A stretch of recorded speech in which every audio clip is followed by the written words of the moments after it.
पुण्याहून मथुरा आणि वृंदावनला दर्शनाला जाण्याचा प्लॅन करताय तर हा व्हिडिओ शेवटपर्यंत नक्की बघा, कारण यात आहे तुमची संपूर्ण ट्रॅव्हल गाईड.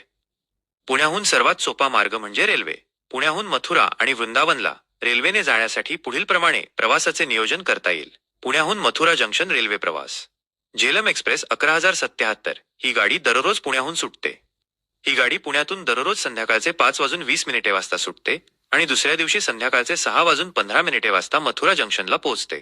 रेल्वेचे तिकीट भाडे: स्लीपर कोच 655 रुपये, 3 टायर एसी 1700 रुपये, 2 टायर एसी 2430 रुपये.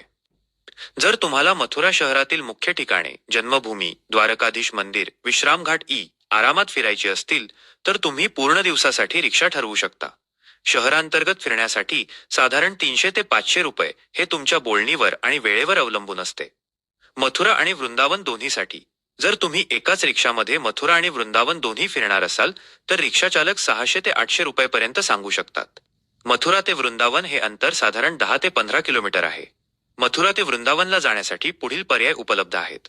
मथुरा बसस्टँडवरून वृंदावनसाठी सरकारी आणि खासगी बसेस मिळतात. भाडे अंदाजे 30 रुपये ते 50 रुपये आहे. रिक्षा किंवा शेअर रिक्षा हा सर्वात लोकप्रिय पर्याय आहे. शेअर रिक्षाचे भाडे 30 रुपये ते 50 रुपये प्रति सीट असते, तर खासगी रिक्षा 200 रुपये ते 300 रुपये घेऊ शकतात. राहण्याची सोय: वृंदावनमध्ये राहण्यासाठी अनेक पर्याय उपलब्ध आहेत. जर तुम्हाला कमी खर्चात राहायचे असेल तर अनेक आश्रम आणि धर्मशाळा आहेत.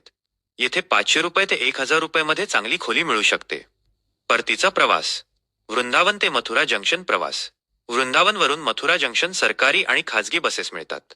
भाडे अंदाजे 30 रुपये ते 50 रुपये आहे. रिक्षा किंवा शेअर रिक्षा हा सर्वात लोकप्रिय पर्याय आहे.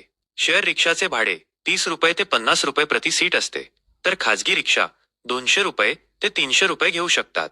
मथुरा जंक्शन ते पुणे रेल्वे प्रवास. झेलम एक्सप्रेस 11,078 ही गाडी दररोज मथुरा जंक्शनहून सुटते. ही गाडी मथुरा जंक्शनहून दररोज दुपारचा 1:20 वाजता सुटते आणि दुसऱ्या दिवशी संध्याकाळचे 4 वाजता पुण्याला पोहोचते. रेल्वेचे तिकीट भाडे: स्लीपर कोच 655 रुपये, 3 टायर एसी 1700 रुपये, 2 टायर एसी 2430 रुपये.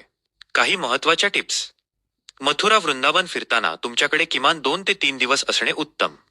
यासोबतच तुम्ही गोवर्धन पर्वत, बरसाणा, राधाराणीचे गाव आणि गोकुळ या ठिकाणांनाही भेट देऊ शकता. वृंदावनमध्ये माकडांचा खूप सुळसुळाट आहे, त्यामुळे चष्मा, मोबाईल आणि पर्स जपून ठेवावी लागते. प्रवासासाठी किमान 1 महिना आधी रेल्वेचे आरक्षण बुकिंग करणे सोयीचे ठरेल. तुमचा प्रवास सुखकर होवो. राधे राधे. तुम्हाला प्रवासासाठी शुभेच्छा. आपली ही माहिती आवडल्यास लाईक, शेअर आणि पेजला फॉलो नक्की करा.